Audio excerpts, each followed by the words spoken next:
Ce vendredi 17 février, Sylvie Ortega a de nouveau pris la parole pour s'insurger une nouvelle fois auprès de Pierre Palmade.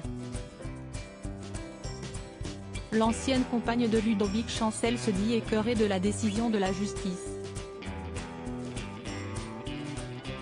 Elle en a gros. L'accident provoqué par Pierre Palmade le vendredi 10 février aux environs de 19h, sur la route départementale des 372, a fait un mort et 3 blessés. Le comédien a immédiatement été placé en réanimation avant d'être transféré en chirurgie digestive. Sylvie Ortega Muno, qui a côtoyé l'acteur par l'intermédiaire de son ancien compagnon, Ludovic Chancel, avait pris la parole en apprenant la triste nouvelle. À l'époque où Ludo a rencontré Pierre Palmade, il vivait une descente aux enfers. Les seuls liens qu'il avait, c'était la fête, la coke, rien d'autre, avait-elle déclaré à nos confrères de Public.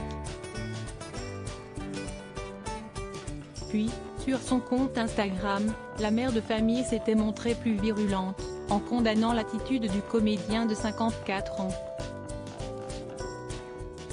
La honte, Pierre ne connaît pas. Ses excuses sont juste une formalité, un devoir que son avocat a dû lui faire savoir, avait-elle commencé dans une story Instagram.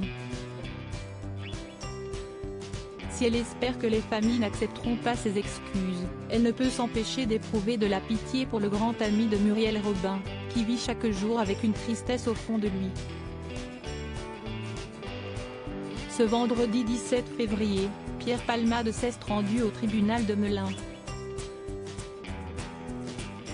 Mis en examen et placé sous contrôle judiciaire, l'humoriste a été placé sous assignation à résidence au sein du service d'addictologie d'un hôpital, sous surveillance électronique, comme l'a annoncé le parquet de Melun qui a immédiatement fait appel de cette décision. Sylvie Ortega atomise Pierre Palmade après la décision de la justice au cours de sa garde à vue de 48 heures. Pierre Palmade a reconnu avoir conduit sous l'emprise de stupéfiants. Il avait notamment consommé de la cocaïne, comme l'ont démontré les tests toxicologiques. Les passagers de la voiture accidentée, quant à eux, sont toujours dans un état grave. Le petit garçon de 6 ans, placé dans le coma depuis l'accident, a la mâchoire cassée, le visage défiguré et il ne peut pas parler, boire et s'alimenter correctement, a révélé un proche de la famille à BFM TV.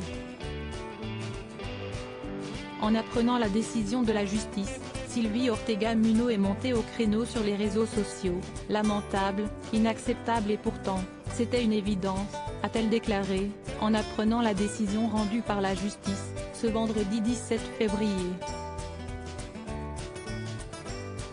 C'était avant le drame qu'il fallait le placer au sein d'un service d'addictologie comme tous ceux qui sont dans son cas et ils sont nombreux, a-t-elle continué. L'ancienne compagne de Ludovic Chancel, qui a succombé à une overdose, se dit écœurée pour les familles des victimes. Sylvie Ortega Muno est catégorique. Dans quelques mois, l'ancienne acolyte de scène de Michel Larocque plongera dans ses travers. Retour dans le sexe, drogue et rock'n'roll dans les mois à venir. Bravo, conclut-elle. En espérant qu'elle ne dise pas vrai.